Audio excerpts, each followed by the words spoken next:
So let's go ahead and move on to the NBA Finals. I did my NBA Finals prediction about a week and a half ago, and I said that the Celtics were going to win in 6. And I said that both teams were going to split at home. The Boston Celtics and the Dallas Mavericks were going to split at home. They were going to split in Dallas. And then I felt like Boston was going to take Game 5 and Game 6. And it's not going that way, y'all. It's not going that way. It started off 3-0. Boston took Game 1. Boston took Game 2. And they took Game 3 after being down by double figures early in the game.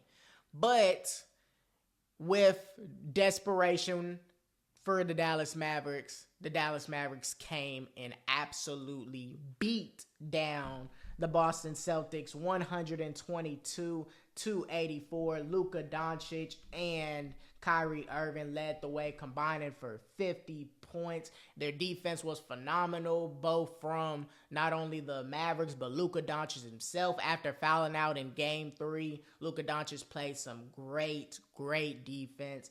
And overall, the Dallas Mavericks take home the W in Game 4 to stay alive and avoid being swept in the NBA Finals. And they will go to Boston to go up against the Boston Celtics in Game 5. And they beat them by 38 points. 122-84. Luka Doncic had 29.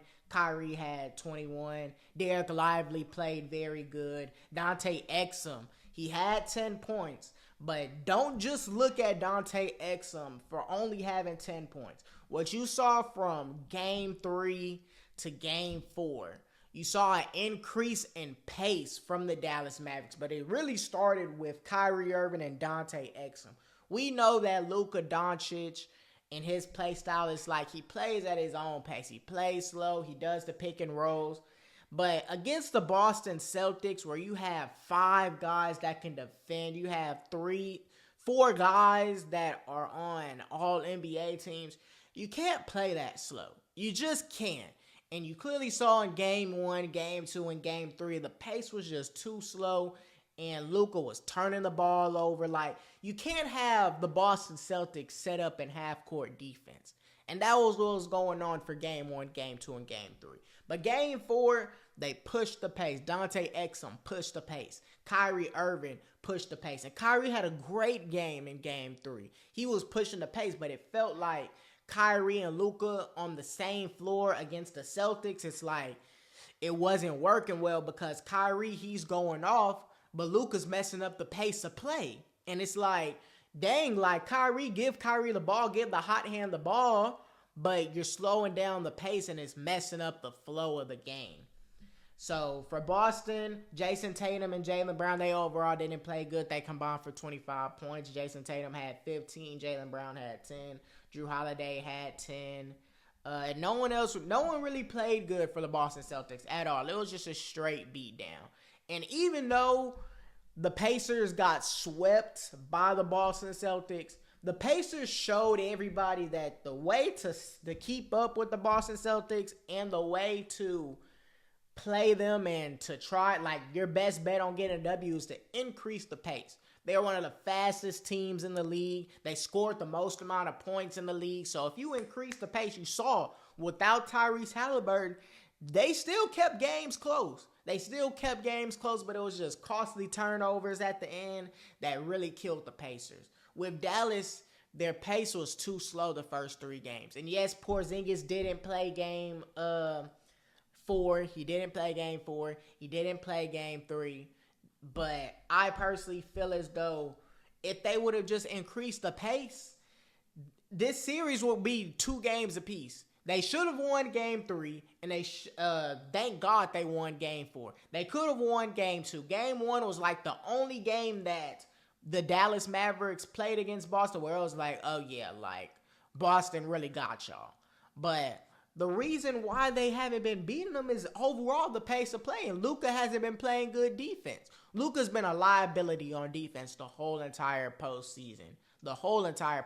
But against the Boston Celtics, you can't hide the fact that you can't play defense. Because there's too many guys, whether that's Drew Holiday, who could get you 20 on any night, whether that is Derek White, who could get you 20 every night, whether that's Jaylen Brown, Al Horford, Jason Tatum, Sam Hauser, who's coming in and playing pretty good off the bench, Peyton Pritchard. Anybody on Boston can go and light it up on any given night. And you can't hide the fact that you can't play defense. Against Minnesota, where they have Rudy Gobert, they have guys that aren't superstars. They're good players, but aren't superstars. Like, Jaden McDaniels, he's good. Anthony Edwards is a superstar. Cat didn't play good. Mike Conley played all right, but he could hide the fact, especially when the bench came with Nickeil Alexander-Walker, Naz Reid, Kyle Anderson. He could hide the fact that he can't play defense. He could hide that. Against the Clippers, he could hide the fact that he couldn't play defense because Kawhi wasn't there. Harden, he didn't really have to guard Harden if he didn't want to. Same with Paul George. He could hide that. He could hide it. OKC Thunder, when Luka was guarding Lou Dort. Lou Dort isn't known for being a shooter. He's just known to defend. Josh Giddey, no disrespect, but he could hide the fact that he didn't have to play defense against those guys, and they could still come out with the W. But Boston, they got too many good guys on the team, and he's getting exploited every single time from game to game. And Luka's been hurt. He's having knee problems, chest problems. Like, he's been hurt the whole entire playoffs, and Boston is taking full advantage. So what you got to do, you have to obviously tell Luka, like, you got to play some defense. I get that you're hurt. I get it, but you got to know how to play some defense. Play something, because these little wraparound, you're letting people blow by you and try and get back tap steals, that isn't going to cut it against these good stars. You can get a few steals, but you're allowing more points than getting turnovers, and that's the problem. That's the problem. Kyrie, the first 2 games didn't play good. Game 3, he came out. Game 4, he came out. And overall, y'all got to increase the pace of play. You can beat Boston. Like, Boston, like I said in my video, my pregame prediction, Boston can play like they're the best team. And sure enough, y'all saw it in game 1. They played lights out defense. But you see something like this where they lose by 38, and it's like, goddamn, like, but what Boston team we gonna get? Like, are y'all gonna come with the shutout defense, or are you just going to play lax, play like you're not the best team, play like you don't care, you're going to let people just drive by you? Like, we don't know what Boston is so inconsistent, no matter how good they have, no matter how many good guys they have on their team. They're just inconsistent. They're the best team, but it doesn't feel like they're a historic team, and they've won before all of this losing game 4. They had won 10 straight road games. They haven't lost in a month. Like, they're on a historic run, but it doesn't feel like it's dominant. It just doesn't. When you compare this team to the Golden State Warriors team where they swept the Cavs, that was a dominant run. A dominant run. Or any of the Warriors teams coming in and beating the Cavs, like those are what I mean by dominant playoff runs, where it felt like the Warriors can't be beat. The Boston Celtics can be beat. This isn't just like no dominant team where it's like, man, we cannot beat this team. Like, no, like they have good players. It's just they can be beat because they play lax at times. They just do. They just do. And if Dallas realized earlier in the series, like game 2, that all you got to do is increase the pace and play some defense, this 38-point win, you would have like games where y'all will win by 10, 15. But to come out and win by 38 is absolutely crazy. Now, no team has ever came back from a 3-0 deficit, ever, let alone in the finals. Do I think that the Dallas Mavericks is going to come back and beat the Boston Celtics? Hell no, absolutely not. But this is a learning lesson for Luka. This is a learning lesson for the Dallas organization because I do see them making a push in the Western Conference as long as they have Luka there. And who knows, potentially they could reach the finals. Potentially, But you got to increase the pace of play. You just do. And Luka has to play defense. Point blank, period. You can't foul out in game 3. As soon as he fouled out, the game was close. As soon as he fouled out, the game was over. Game was over. Right then and there when he got that blocking foul. You didn't even need to take that blocking foul. But you decided to, and then you're telling the coaching staff to challenge the call. That was a blocking foul. That was a blocking foul. There was no need to challenge it. But game 4, you see he played better. Defense was better. Everybody's defense was better. Everybody was locked in. You don't have the pressure now because everybody thinks that you're going to already lose. If everybody's thinking that you're going to lose the series, you don't have nothing to lose. Just go out and play loose. Go out and play like you just don't have no care in the world. If y'all lose, it's like, hey, everybody says that we're going to lose. Nobody's ever came back from 3-0. That's what everybody says. Okay, let's just play. Just play ball. Then what happens? If it happens, it happens. If it doesn't, it doesn't. But we know that everybody's already saying that, so we don't have no pressure. The closeout games be the pressure for whoever has to close out the other team because you have to close them out. Because if you give them one could turn to two could turn to 3, then boom, you can have a game 7. And sure enough, who knows? This happened to the Boston Celtics once upon a time against the Miami Heat. And who knows? If Jason Tatum doesn't get hurt 8 seconds into the game, maybe the Boston Celtics could have been the first team to take a 3-0 deficit and come back and win the series. Who knows? But I don't think Dallas has the team. I don't think they have the team to come back from 3-0. If this was 2-2 or 2-1 Dallas, something like that, they have the team to close them out. I'll say that. But they don't have the team to come back from something this large. 3-0? Nah. I think that the Boston Celtics, they're going to gentleman sweep the Dallas Mavericks. They didn't want to win it on the Dallas court. They want to win it back at home, for the championship. They're already going to have the most amount of championships, so I think they're tied with the Lakers, but this is going to be special for the Boston Celtics, special for Jason Tatum, special for Jaylen Brown. My personal opinion, I don't think that it's a lock that Jaylen Brown has the Finals MVP, and it's not a lock for Jason Tatum to have a lock at the Finals MVP. Hell, Drew Holiday is even in that mix of Finals MVP. I feel like whoever plays good. I think Jaylen Brown has been playing better than Jason Tatum in the series, but in regards to all-around play, because obviously Jason Tatum, the first 2 games, he wasn't playing good scoring the ball, but he was playmaking, getting rebounds. He was doing other things to benefit his team. But game 3, he turned it up a notch and had 31. Jaylen Brown had 30. And Jaylen Brown closed them out in the second half, but Jason Tatum kept them in the first half. So it's not a lock. It's up in the air right now. I feel like, personally, whoever plays good in game 5, whoever plays the best out of Jason Tatum, Jaylen Brown, and hell, if Drew Holiday makes some clutch plays, whoever plays the best is going to take it. I personally feel like right now, if I had to give it to anybody right now on the Boston Celtics team, if the series was done and they won, if they would have won, I personally would give it to Jaylen Brown.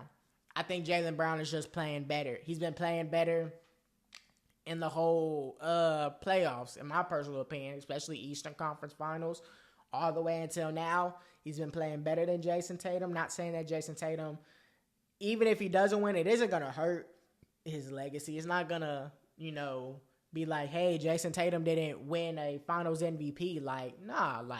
He's on a great team and he's doing winnable things. So that way his team can be the best that they can be game in and game out, And I personally feel like Jaylen Brown is doing the same thing. But I think Jaylen Brown is just doing it way better, all around, scoring, rebounding, assisting, defense, most definitely.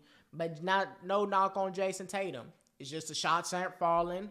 But as long as he is affecting the game in other ways, which clearly he is, it's fine.